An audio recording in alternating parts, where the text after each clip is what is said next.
Before we get started, I wanted to let you know that at the beginning of this episode, I talk briefly of my journey as a breast cancer survivor.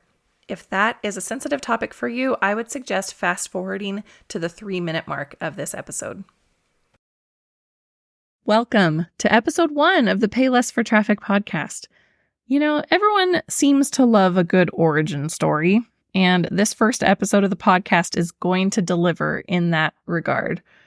You will get all of the background information you're probably expecting, but this episode also marks the beginning of your origin story, the one where you decide to start paying less for traffic. So let's just dive in. I will give you some of that background information you're expecting, and then we're going to talk about you and what you can expect from this podcast. Hey there, teacher business owner. It's time to give your bank account a break and pause that ad campaign. I'm your host, Stephanie Royer, and I'm going to show you how to pay less for traffic. So first, a little bit about me. I was born and raised in Oregon, in a small town right at the edge of the Columbia River Gorge, if you're familiar with that area.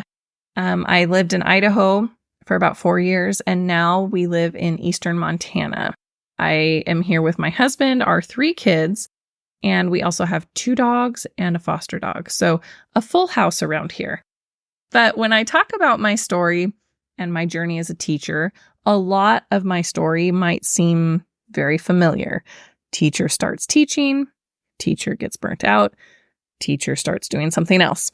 But my story, it did take a little bit of a detour to get where I am right now. I worked as a special education teacher in the elementary school setting for 10 years. I absolutely loved my job. I didn't really even mind the paperwork all that much either. But as you know, balancing a demanding teaching career with motherhood, it just started to become a bit too much. And after our 3rd child was born, it just felt like the wheels were falling off the bus and something had to give. My husband and I talked it over, and I decided that I would just take a year's leave of absence just to give me time to reassess. He was going to go ahead and look into promoting with his company, and then I was just going to be a substitute teacher here and there to fill in the gaps of our family's budget. And then around that time, I also started a blog just as a creative outlet during this time off from teaching. And so that was the plan. But a few months into my leave of absence, the plan just went totally out the window because I was diagnosed with breast cancer. At that time, I was just 33 years old. We had 2 elementary-aged kiddos and a toddler. So needless to say, this was an eye-opening experience when it came to my life priorities.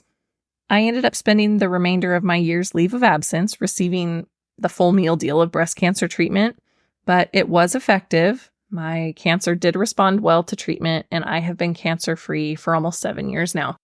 Once I received that clean bill of health, it was time for me to make some decisions about moving on with life. And I realized that the healthiest decision for me was just to step away from the classroom for the foreseeable future. But as we all know, bills still need to be paid. So I decided to kind of transition my blog from a creative outlet to an income source. I took some courses and I started figuring out how to use Pinterest to get more visitors to my website. It was working. Around this same time, I made a new mom friend, and she ran her own digital marketing business from home. We would talk shop every now and then, especially about Pinterest, because I was really excited to tell someone about the results I was getting from Pinterest. And honestly, she was one of the few people I knew who totally understood my excitement. So I liked to chat with her about Pinterest. One day, she mentioned that she had a couple of clients who were wanting to use Pinterest for their marketing, and she wondered if I could just go ahead and subcontract for her. She was the face of the marketing. The buck stopped with her. She was the boss. And then I would just work behind the scenes, writing the pin descriptions, creating the pins, and getting them scheduled. I had no idea that you could get paid to make pins for other people, and I was sold. So I worked with a very small client load for several years. I would just kind of fit in my Pinterest management services into little pockets of time that I had because our youngest was still not in school yet. And it was enough to pay a few bills, and we were just really grateful for that work. Fast forward a few years, and my youngest was ready to start kindergarten. I decided that it was time. I either needed to take on more clients or go back to the classroom. So by this point, I had discovered the joy of working with TPT sellers, and I had also expanded my services to include blogging. So I decided to do the scary thing and advertise my openings. And the rest is history. I've been supporting a full client roster of teacher business owners ever since, and I absolutely love it. So you might be thinking, well, Stephanie, if you're so happy with your job, why start a podcast? And why now? And why this podcast? And I would say those are all very good questions. During my time as a service provider, I've seen firsthand the pressure you're under to open your wallet for the next great solution for your business, whether it's the latest course whose card is opening next week, or a fancy tool that's going to streamline your workflow once and for all. I know how tempting it can be to pay for that easy button. As a blogger myself, I have felt the pull of shiny objects, promising to be the next great thing. But running a tight business budget has always been really important to me.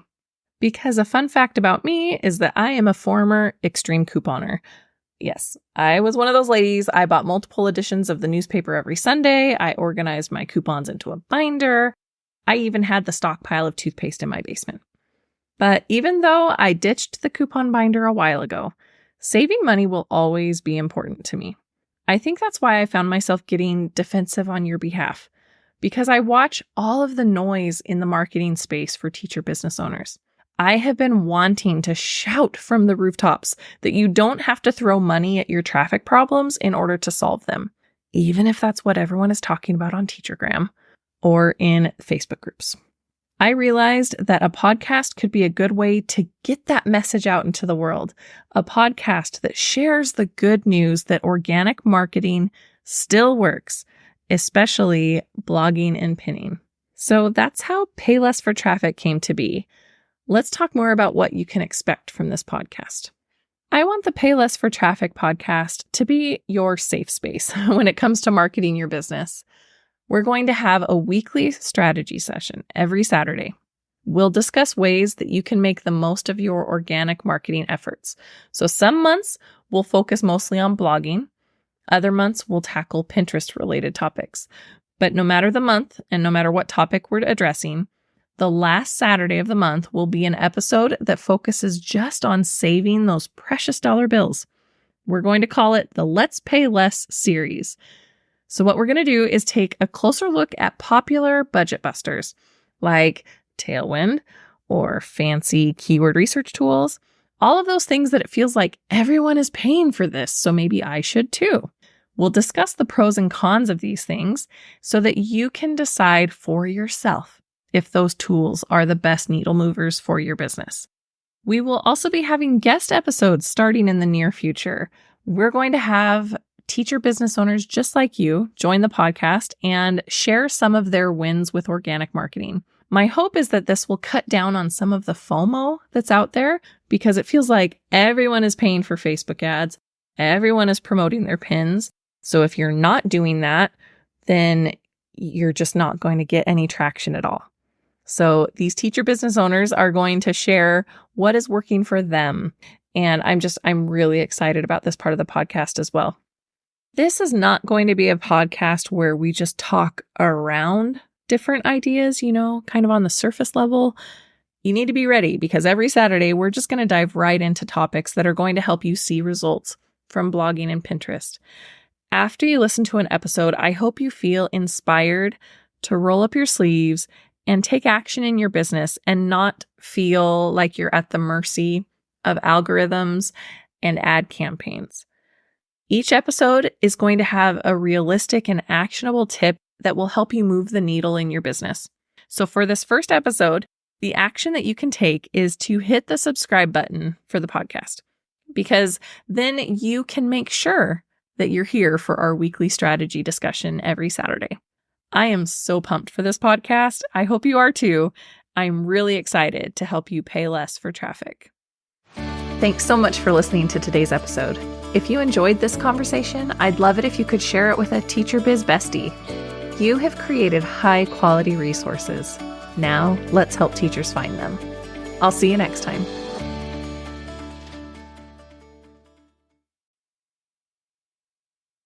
And one more thing before you go.